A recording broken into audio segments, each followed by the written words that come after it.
OECD एक international organisation है जिसमें ज्यादातर मेंबर्स जो हैं वो नॉर्थ अमेरिका और यूरोप से हैं। ये दो कॉन्टिनेंट्स हैं। ओईसीडी का फुल फॉर्म है organisation for economic cooperation and development.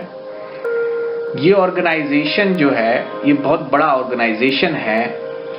39 countries इस ऑर्गेनाइजेशन की सदस्य हैं, मेंबर्स हैं, और ये ऑर्गेनाइजेशन जो है इकोनॉमी को बैलेंस करने में बहुत महत्वपूर्ण काम कर रहा है।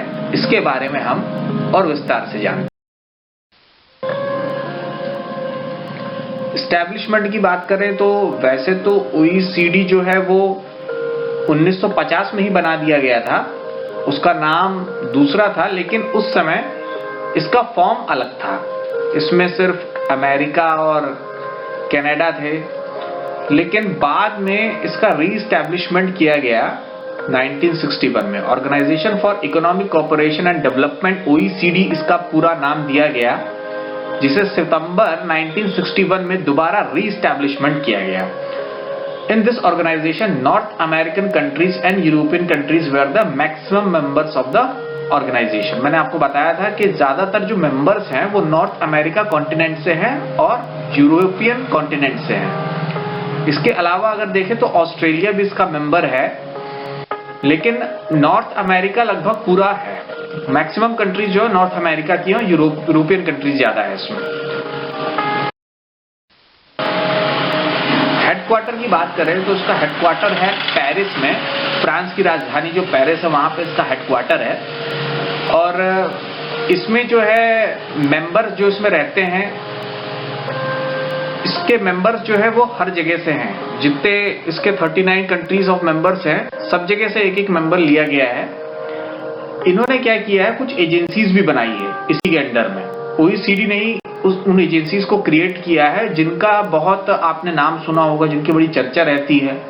जैसे मैं बात करूं अगर डेवलपमेंट सेंटर की, ओईसी डेवलपमेंट सेंटर जो 1961 में बना, बहुत इंपॉर्टेंट है, इसकी बहुत चर्चा रहती है। आप इसके बारे में विस्तार से जानेंगे तो इसमें बहुत सारे काम होते हैं जो उन देशों के मेंबर्स के लिए, और उसके अलावा जो अलग से और भी जो मेंबर्स हैं, जो मेंबर लाइनअप हैं, अभी हुए नहीं है लेकिन लाइनअप भी हैं, तो उनके भी डेवलपमेंट के लिए काम करते हैं। ये इंटरनेशनल एनर्जी एजेंसी की बात करें तो आईईएस 1974 में इन्होंने बनाया गया है। तो ये इंटरनेशनल जो एनर्जी है उस पर काम करता है। और सबसे बड़ा एफएटीएफ की हम बात करें, ऑर्गेनाइजेशन जिसकी सबसे ज्यादा चर्चा इस समय हो रही है, क्योंकि एफएटीएफ ने अभी ग्रे लिस्ट से बाहर करने की बात की थी, लेकिन अभी बाहर नहीं किया। पाकिस्तान को ग्रे लिस्ट में ही रखा है और तुर्की को भी ग्रे लिस्ट में रख दिया एफएटीएफ ने। तो financial action task force FATF भी इसी का एक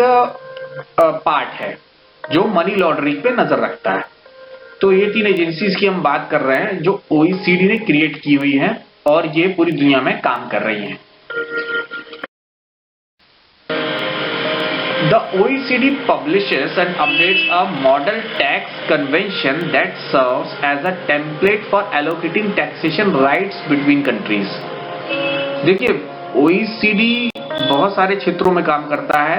इकोनॉमी में भी काम करता है, एग्रीकल्चर में भी, फिशरीज में भी, सोशल वेलफेयर में भी, एजुकेशन में भी। हम यहाँ पे बात कर रहे हैं टैक्सेशन की। ओईसीडी ने एक बहुत अच्छा टैक्सेशन का मॉड्यूल बनाया है जिसे आपको पढ़ने पे मजा आएगा। कभी आप इसकी वेबसाइट पे जाके देखेंगे, अगर 612 पन्नों का है ये। तो मॉडल टैक्स जो है उसमें उन्होंने क्या किया है, अलग अलग तरीके से टैक्सेशन को डिवाइड किया हुआ है कि कौन सी कंट्री किस रूप में किस तरीके से टैक्स लेगी। जो उसके मेंबर्स है उसमें इन्होंने बहुत अच्छा सामंजस्य कोलैबोरेशन बैठाया हुआ है। एक एग्जांपल से थोड़ा सा हम समझते हैं। एक छोटा सा एग्जांपल है इसमें। Let us understand with an example how it works. जैसे Australia is investing capital in Belgium for business expansion. मान लीजिए ऑस्ट्रेलिया ने कुछ इन्वेस्टमेंट किया बेल्जियम में, ठीक है। ऑस्ट्रिया ने बिजनेस एक्सपांशन के लिए, तो क्या होगा भाई, पैसा लगाया बेल्जियम में, Australia investing capital on Belgium. अब इस केस में क्या होगा कि OECD ये कहता है कि tax will be impose on Australia because it is an investor country and OECD levy tax on investor country to level economy. मान लीजिए बेल्जियम थोड़ा सा इकोनॉमी उसकी कमजोर है और ऑस्ट्रिया की मजबूत है, तो ऑस्ट्रेलिया ने किया इन्वेस्टमेंट बेल्जियम पे, तो टैक्स लेने का अधिकार भी जो है वो बेल्जियम को ही दे देंगे कि भाई आप ऑस्ट्रिया से ही टैक्स लो, क्योंकि आपकी इकोनॉमी कमजोर है, आपको पैसे की ज्यादा आवश्यकता है, तो जो इन्वेस्टमेंट कर रहा है आपके यहाँ आप उसी से टैक्स लो। तो ऐसा इसलिए क्योंकि इकोनॉमी को उनको बैलेंस करना है, तो इसीलिए जो इसके मेंबर्स है सिर्फ वो इसको फॉलो करते हैं, इस टैक्सेशन के सिस्टम को। अगर इसके अलावा कोई मेंबर, अगर बिना मेंबर का आदमी अगर हम ले लेंगे, मान लीजिए कोई बिना मेंबर जो कंट्री मेंबर ही नहीं है उसको हमने ले लिया और उसको इस टैक्सेशन के दायरे में डाल दिया, तो वो डिसलेवल हो जाएगा।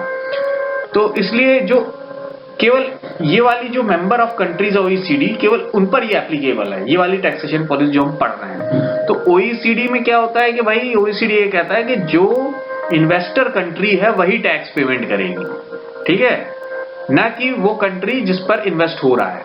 तो इन्वेस्टर कंट्री जो है वो टैक्स पेमेंट करती है।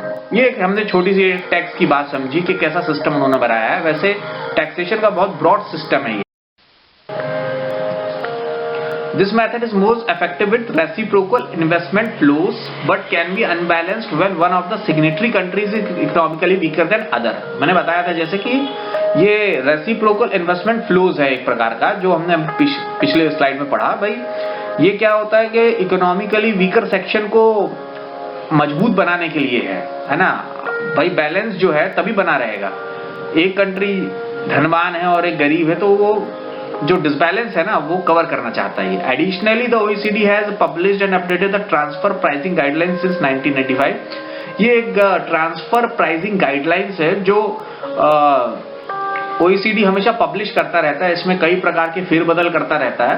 The transfer pricing guidelines serve as a template for profit allocation in of intercompany transaction to countries. The latest version of July 2017 incorporates the approved action development under the base erosion and profit shifting BPS project initiated by the G20। देखिए ये जो उसमें लिखा हुआ है जुलाई 2017, असल में क्या है, ये एक प्रकार से जैसे हमारे देश में इनकम टैक्स जो है वो बीच बीच में उसमें बदलाव होते रहते हैं, कुछ ना कुछ उसमें कुछ सेक्शन ऐड किए जाते हैं, कुछ कम किए जाते हैं, किसी में छूट बढ़ाई जाती, घटाई जाती। उसी टाइप से OECD क्या करता है, अपने मेंबर्स के बीच में ट्रांसफर प्राइसिंग गाइडलाइंस को रिव्यू करता रहता है और उसमें कुछ ना कुछ बदलाव करता रहता है। अभी जो लेटेस्ट वर्जन है इसका, ये जुलाई 2017 का है, जिसमें इसने कुछ बदलाव किए हैं। ये टोटल 612 पन्नों का है। आप वेबसाइट जाएंगे तो पूरा मिल जाएगा।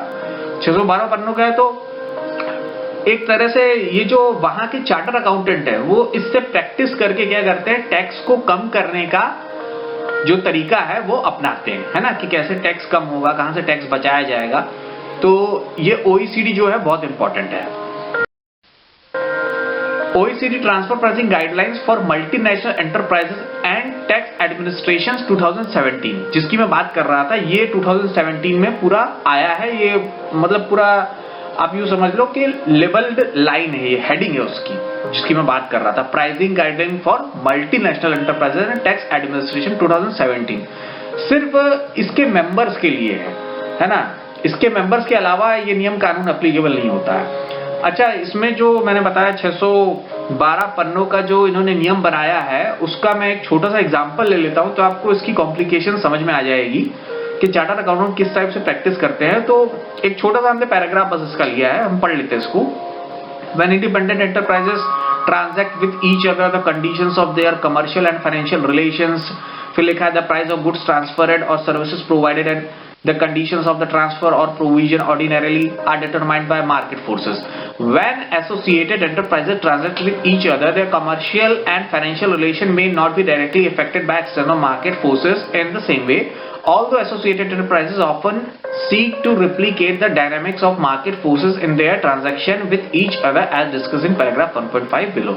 तो इस तरीके की लैंग्वेज है, पूरी लिखी हुई है, टैक्सेशन लैंग्वेज है। आप इसको बारीकी से पढ़ेंगे अगर तो आपको थोड़ा सा समझ में आएगा। तो इस तरीके से टैक्सेशन की प्रैक्टिस चार्टर्ड अकाउंटेंट जो है OECD के नियमों द्वारा करते हैं, जिससे क्या होता है कि यहाँ की मेंबर ऑफ कंट्रीज में जो भी बिजनेस कर रहा है, यहाँ की मेंबर ऑफ कंट्रीज के कंपनियां आपस में जो भी ट्रांजैक्शन करती हैं, तो उससे रिलेटेड जो छूट रहती है वो इस नियम के दायरे में आती है। तो इसको ये लोग प्रैक्टिस करते हैं वहां के चार्टर्ड अकाउंटेंट। तो ये जो है मैंने एक ऐसे ही पैराग्राफ लिया है कि इस प्रकार से भाषा होती है टैक्सेशन उसकी OECD में, ठीक है।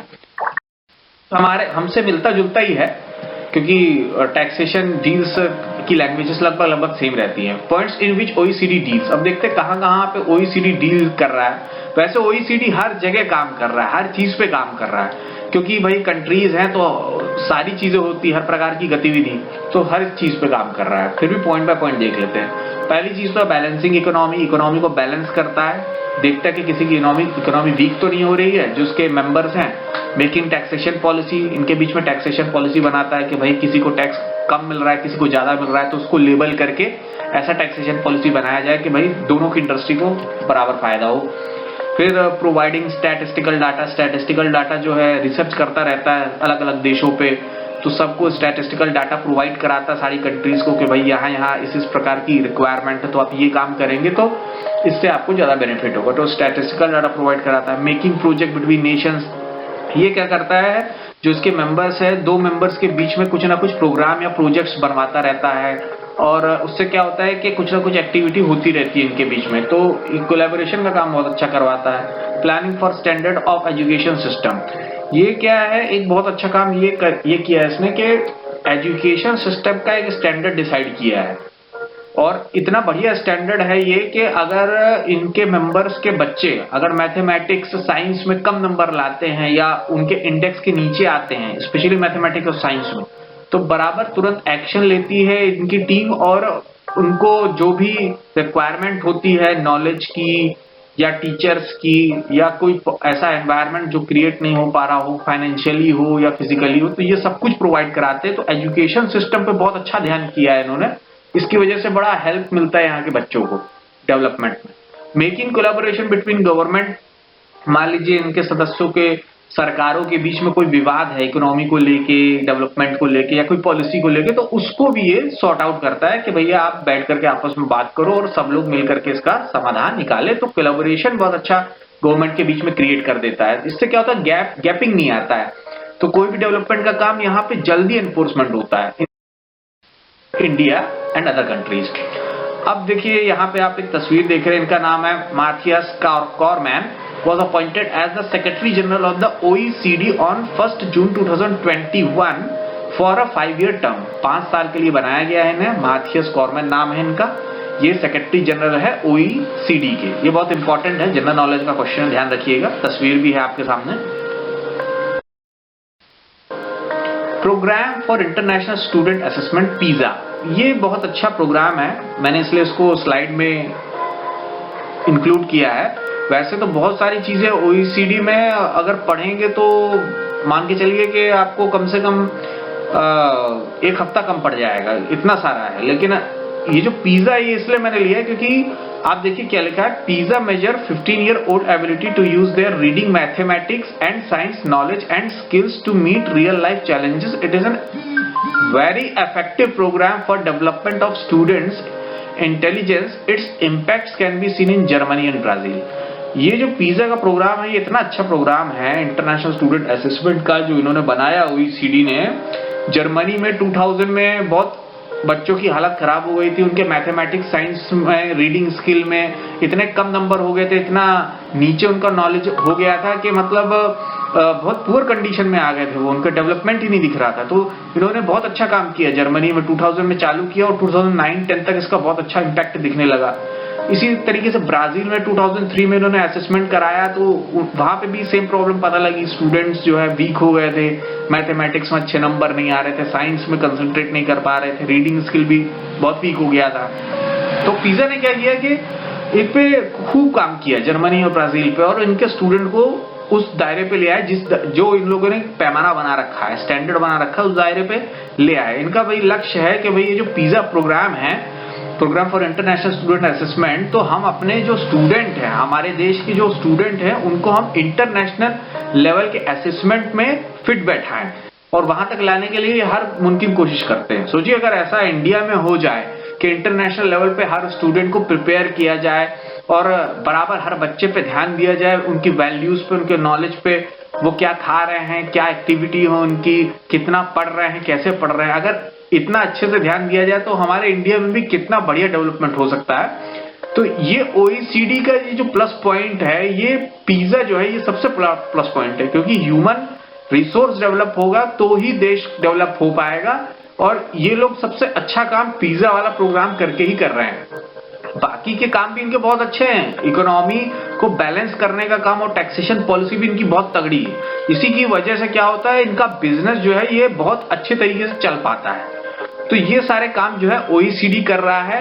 आप और OECD के बारे में जानना चाहते हैं तो मुझे बताइएगा, कमेंट करिएगा, मैं आपको OECD के बारे में और अच्छी अच्छी चीजें आपको ला करके दूंगा, जो आप वेबसाइट पे जा करके बहुत बारीकी से अध्ययन करेंगे तो 1-1.5 महीना आपको लग जाएगा ढूंढने में, लेकिन मैं आपको इजीली वो चीज प्रोवाइड करा दूंगा। तो OECD के बारे में आप ध्यान रखिएगा कि ये बहुत इंपॉर्टेंट इंटरनेशनल ऑर्गेनाइजेशन है। इसके हमने कुछ पार्ट भी पढ़े, ये इसके जो हमने कोरमैन के बारे में पढ़ा है, इनके बारे में आ सकता है कि भाई कौन इसके जनरल सेक्रेटरी हैं। तो ये सारी चीजें OECD के बारे में हमने पढ़ी। OECD एक इंटरनेशनल ऑर्गेनाइजेशन है जिसमें ज्यादातर कंट्रीज जो है नॉर्थ अमेरिका और यूरोप की हैं। ठीक है, इंडिया अभी फिलहाल इसका हिस्सा नहीं है। धन्यवाद आपका इस चैनल को देखने के लिए। और मैं आपको एक और चीज बता देता हूं, OECD working in an all segment and continuously looking for improvement in green energy and climate change also. अभी कुछ समय से ग्रीन एनर्जी और क्लाइमेट चेंज पे भी काम कर रहा है OECD। देखिए क्या होता है कि ग्रीन एनर्जी वो है जिसमें क्या हो रहा है कि ऐसे देश जो हैं एनर्जी के जो उत्पादन पे ध्यान दे रहे हैं कि भाई एनवायरनमेंट को कोई नुकसान नहीं होना चाहिए, तो ग्रीन एनर्जी पे बहुत सारे देश काम कर रहे हैं। OECD भी बहुत एग्रेसिवली काम कर रहा है। क्लाइमेट चेंज पे भी ये लोग ध्यान दे रहे हैं कि भाई कुछ ना कुछ ऐसा किया जाए कि जो कार्बन का उत्सर्जन है कम किया जाए और क्लाइमेट को सेफ रखा जाए। इस पे भी काम कर रहे हैं। ये अभी पेंडेमिक के टाइम पे, कोरोना के टाइम पे भी बहुत अच्छा काम किया इन्होंने, कोविड-19 ने, और जो भी इन्होंने टारगेट बनाए उस पे अच्छा रिजल्ट दिखा। तो कुछ ना कुछ काम जो है OECD हर सेगमेंट में कर रहा है। तो प्लीज सब्सक्राइब करिए मेरा चैनल और इसको लाइक करिए। मैं आपको और भी बहुत अच्छी अच्छी जानकारी भविष्य में लाके देता रहूंगा। बहुत बहुत धन्यवाद ये चैनल देखने का।